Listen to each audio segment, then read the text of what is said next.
All right, let's talk about this first student sample, sample A. Any thoughts before we delve into what it does well and doesn't do well that you want to bring up?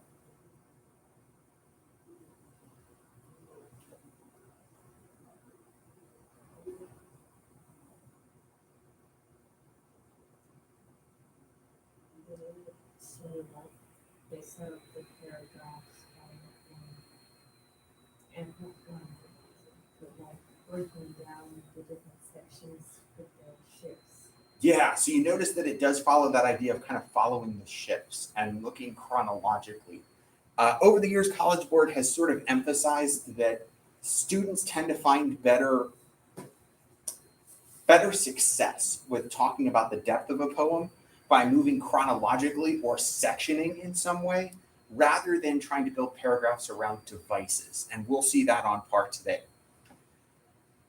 One thing I always like to remind students about is first, remember the context in which this essay was written. This student didn't see this poem before they sat down in May to take this. They have already taken an hour of multiple choice questions. And at this point, they are now within 40 minutes reading, analyzing, and now writing this essay over this poem. That's a lot.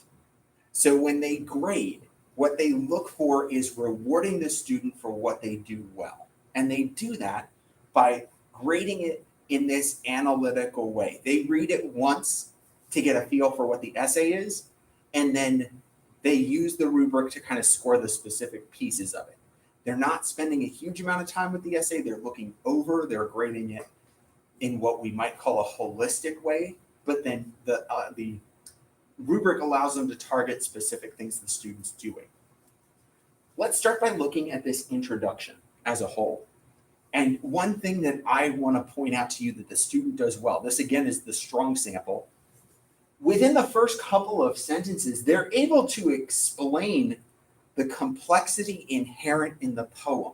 And they bring it to this idea. They start by saying it is both literal and figurative, and then practical and sentimental. And how many, when you read those words, practical and sentimental, were you like, yeah, those are good descriptions for how we could talk about this?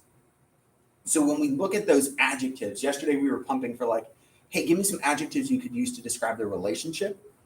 This is what the student came to. Now, do you see those words necessarily appear throughout the essay again? No. But I think when we're looking for the student so quickly to be able to establish this part shows a strength of the essay. As we go, if we look at their thesis, one thing I want to point out there as well is the use of modifying adjectives to help to make their argument more persuasive and defensible. So if we take a look, they say, a symbolic view, symbol different heritage. Here we go. Dismissive tone. Then they get into here, shameful betrayal. Even though they're using more figurative language, they're really talking about what does it do? It creates that symbolic view. So simple adjectives to modify what they're describing help to focus their argument really early. And so these two pieces are things that we will see moving downwards. We will start to see these things disappear as the scores don't become as strong. So I want you to look for those missing gaps in the next one.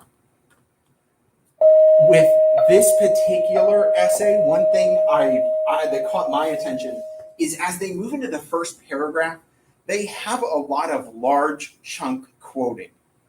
Like here, when they introduce this initial beginning, they quote what? 5 lines back to back. It's just like, here it is. And when we look at what they do with it afterwards, they start by saying it has accessible vocabulary and it's most pronounced at the beginning. Boom, let me give you 5 lines.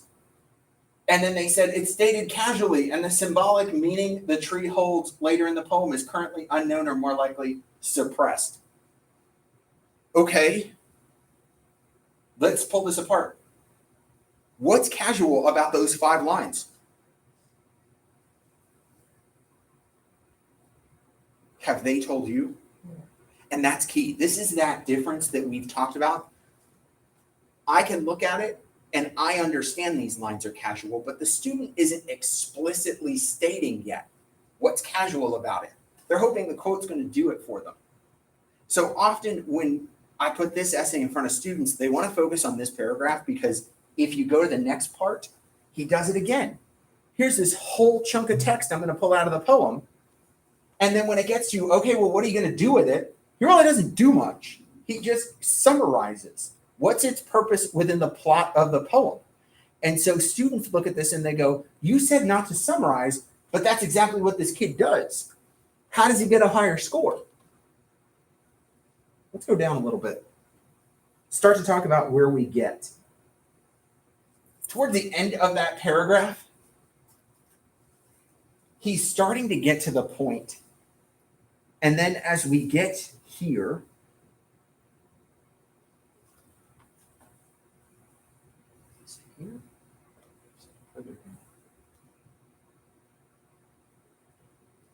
as he gets into this paragraph, he's starting to figure things out and he's starting to create that larger view of meaning.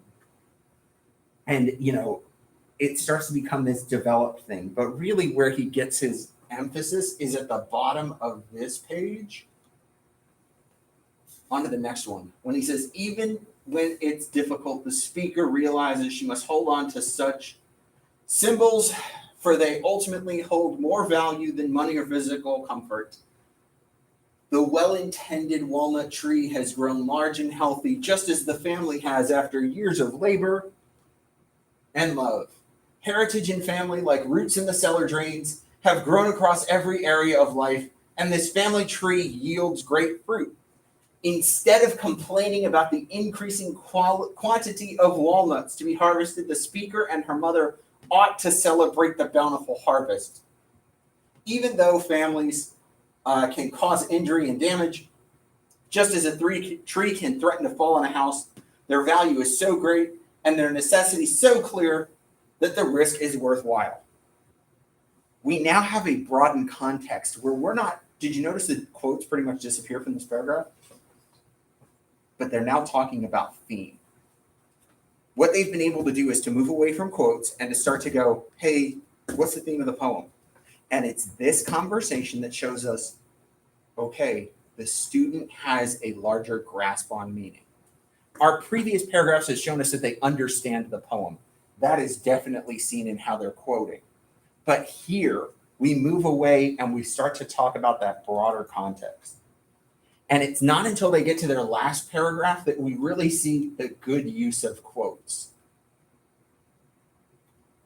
Did you notice how they're able to have this conversation about whip crack in a similar way to what we talked about yesterday? And all of a sudden, the huge quotes disappear, and I'm able to just quote what I need and talk about the effect of it in the poem on meaning. This essay gets much better as it goes on.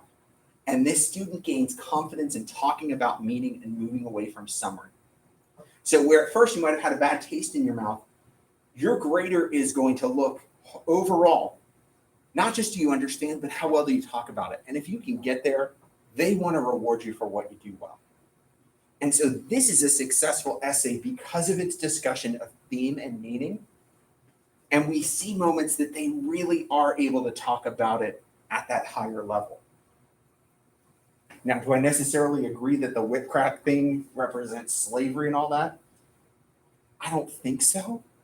But I think what we have here is an analytical approach with it. They're taking a chance on analyzing it, and they're going to reward them because it can make sense based on the points they're making. Now, let's take a look at B. B is our qualifying essay.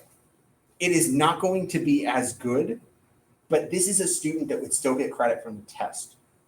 So take a couple of minutes to look at B and think about what we've talked about with A, that it had a strong approach from the start, that it used modifying phrases well to help to build meaning, and that eventually it got to a good discussion of theme and meaning.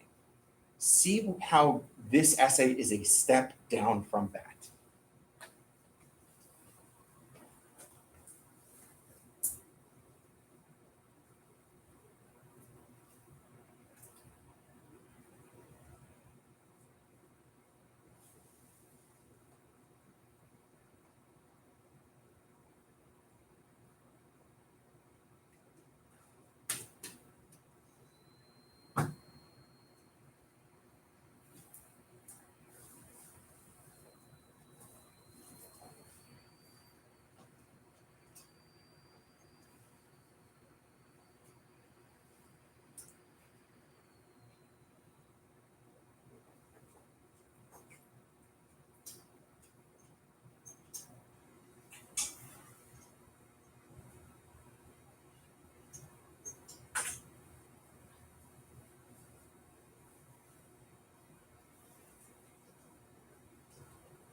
All right, let's talk about this second one, SAB.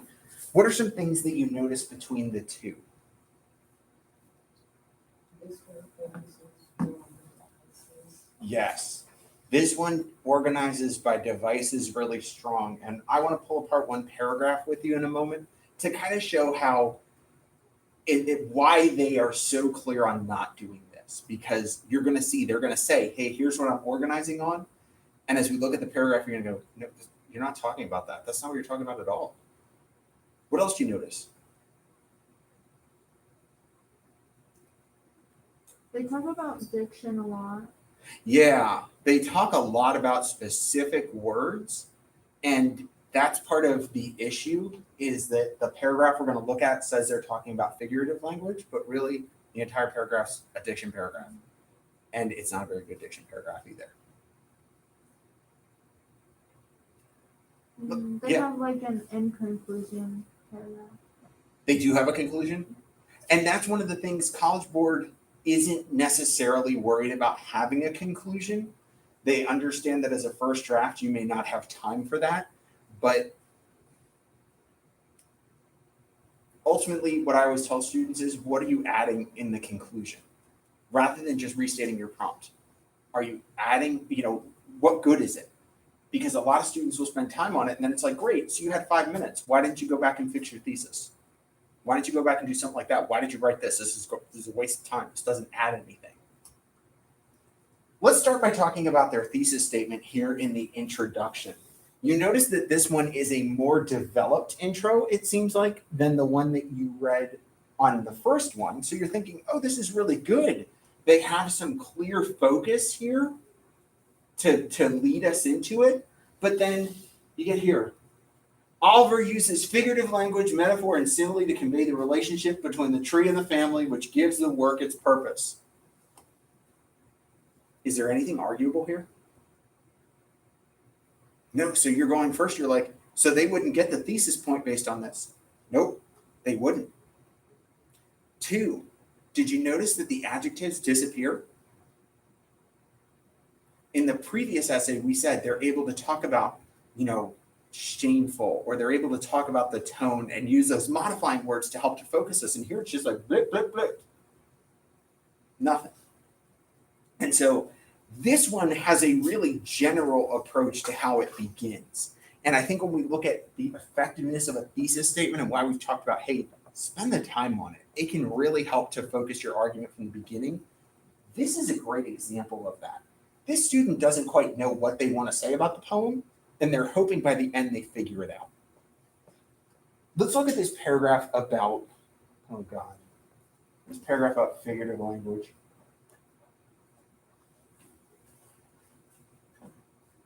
Oh, it's further down, isn't it? Where's this at?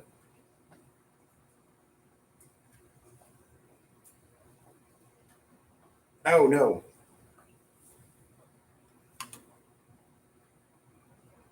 That's the third sample that does this. Look at the second one.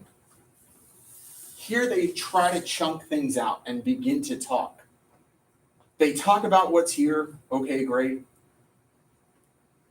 Why it would be intelligent to sell the tree to the lumberman. These reasons include the tree growing weak and given the tree's proximity to the house becoming a threat to the well-being of the family's dwelling. There's a hint of reluctance that can be sensed in the women's voices as they talk slowly, trying to find the best decision. The diction that Oliver has chosen, including words and phrases like debate, difficult time, and talk slowly, show the reader a particular foreshadowing. Does it actually say what the foreshadowing is? Or what the effect of the words are? No. It's just like, hey, look, here's some words that are important. It's diction. It hints at meaning. It definitely understands the poem, but there's not an explicit quality to what they know. It sort of follows up what we saw in the thesis. I don't want to tell you what the relationship is yet, and I'll tell you how they do it, but I'm not going to tell you anything about it. I'm just going to tell you what it is. This kind of construction to me speaks of what I call a ta-da essay. Students want to wow their reader at the end with this reveal of meaning, and they want to be real vague at first with what it is because they're like, I don't want to spoil the surprise. So that at the end I can go, ta-da, look, like a magic trick. Don't do that. It doesn't pay off. Third paragraph really hits this hard as they start to talk about lines 16 through 35. So it wants, you're going, okay, so it wants to go by chunks, but what they end up falling into the trap of is, oh, let me just talk about one thing. And here in this third paragraph, man alive, where do the quotes go?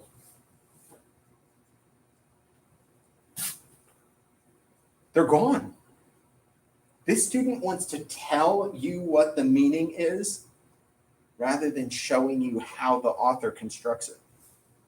And this is where we fall into that trap of being more summative.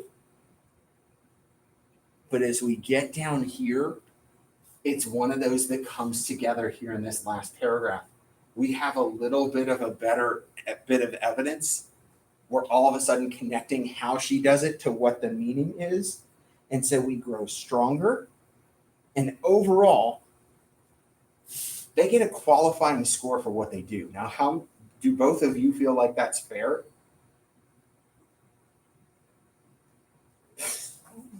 Does this seem like the type of essay that you're like, oh yeah, if I wrote this, I should expect to pass? I think you're both kind of like hesitant because you're going, it's not the best essay though. And it's not. It's not at all. But this year that they did this, College Board said, based on all the other responses that came in, this did just enough to get a qualifying score. Now, there are a couple of reasons why. Statistically, question 1 is always the lowest scored essay every year on the test. Every year. Students struggle with doing poetry, and we've talked about why. How many years have you gone through school and not had really strong instruction like we've done on poetry and how it's constructed?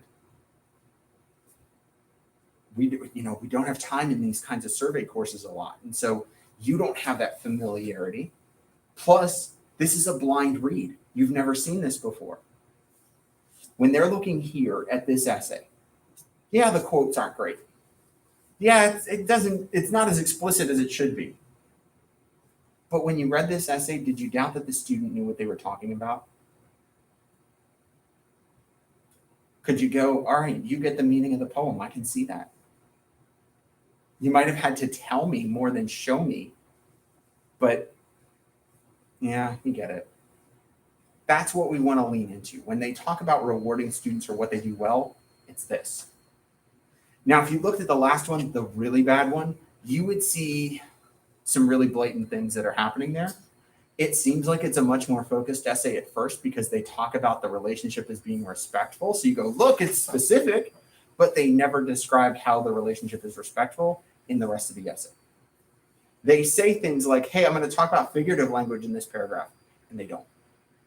There's also really obvious misreads throughout where they just didn't understand the poem and the meaning. And so when you look there, you go, oh, now I see why this one failed. It looks like it's better because it's longer and because some of it seems more developed, but really, this student doesn't get it. That's C. I'm going to turn this off. Okay.